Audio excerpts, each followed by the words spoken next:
Nahajamo se v kritičnem času, ki ga je s seboj prinesla ta pandemija. Z njo se je spremenilo življenje in vse postaja iz dneva v dan bolj virtualno, brez osebnega stika med ljudmi, kar jemlje vsem prireditvam, posebno pa temu prazniku, tisto sproščeno in veselo vzdušje ob spremljanju godbe napihala po vasi.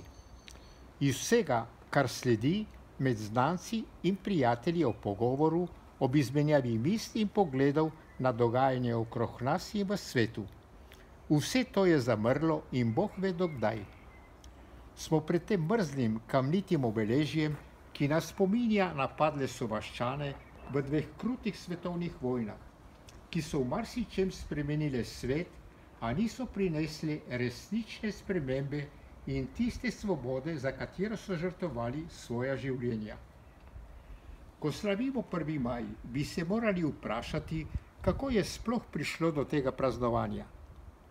Teptani delovni človek se je prebudil in zahteval v deželah po svetu, od Avstralije, Kanade in drugih evropskih držav, pravico za 8-urni delovni čas. Za izpolnitev te zahteve so pretekla leta in le po krvavih izgredih 4. maja 1886 na trgu Haymarket v Chicagu, kjer je bilo več ranjenih in mrtvih med demonstranti in policisti, je prišlo do spremembe delovnega urnika, katerega je potrdil kongres Druge internacionale v Parizu leta 1889. V naslednjih letih je prišlo do izgredov v več deželah, kjer so delavci zahtevali svoje pravice. In to je privedlo do tega, da je postal 1. maj praznik dela v svetu. Pozneje so to praznovanje obeležili tudi s kresovi in drugimi prireditvami. V času hladne vojne so v Rusiji in drugih državah vzhodnega bloka prirejali velike vojaške parade in delavska zborovanja. Tu pri nas je bila vsakoletna prvomajska budnica, ki je privabila ljudi, da so se sprehodili z godbo napihala po vasi. Če je to praznik za pravice delovnega človeka, bi moral ta praznik za nas postati praznik za naše pravice, za enakovredno spoštovanje našega jezika z večinskim, za priznanje in izpolnitev, kar narekujejo mednarodne pogodbe, za uresničitev, kar predvideva zaščitni zakon in drugi pravni akti, ki še zmeraj ostajajo le mrtva točka na papirju. Zato naj bo ta 1. maj dan za naše temeljne pravice, pravice do uporabe maternega jezika.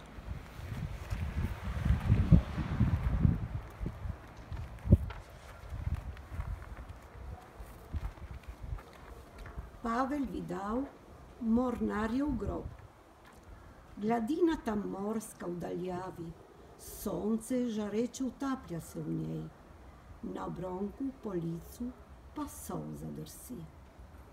Morje peneče, če ribu tajoče, bojna tam ladja, mornarju je grob. Daleč, tam daleč od solznih oči. Kje otrok si moj? Družina te čaka, a tebe ni. Ostale sirote so z materjo same.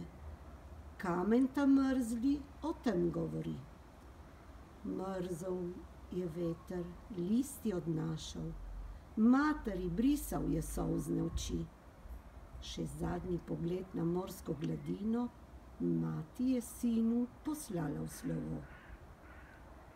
Zgrnila se noč nad vasjo je domačo, razpelju, tam v kotu lučka gori. Morske globine, luč večna jim sveti. Zbrani vasjani ob dnevu spomina, pojemo, molimo, kočetu sedaj, tebi in drugim pokojnim spomin.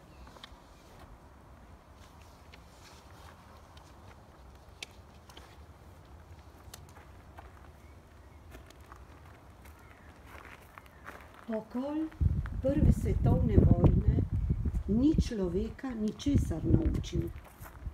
Čeprav pregovor pravi, da je zgodovina učiteljica življenja. Medvojni čas pa je bil v naših krajih zaznamovan z grenkimi občutki. Druga svetovna vojna pa je naše ljudi zopet raztepla daleč naokrog. Posebne bataljone, internacijo v koncentracijska taborišča in partizane. Pavel Vidal. Tudi njega je doletela kruta usoda, saj je nameraval vstopiti v partizane.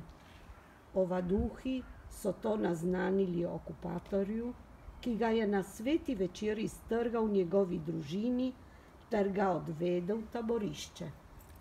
Družina je nato izvedela, da je umrl v taborišču nad Cvajler 30. marca 1944.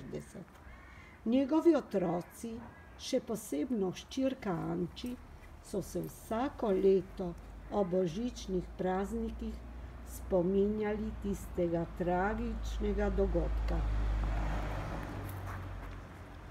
Roman Milković. Po kapitulaciji Italije je leta 1943 iz italijanske vojske pobegnil k partizanom. Decembra 1945. leta je padel v bojih v okolici Knina na Hrvaškem. Iz vojne vihre sta se po njenem koncu k družini vrnila njegova brata Stanislav in Oskar, ki pa sta vse življenje nosila posledice.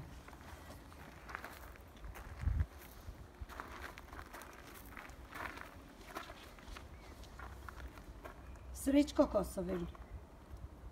Zarje pomladne smo duše odprli, vi ste prišli in ste nas zatrli.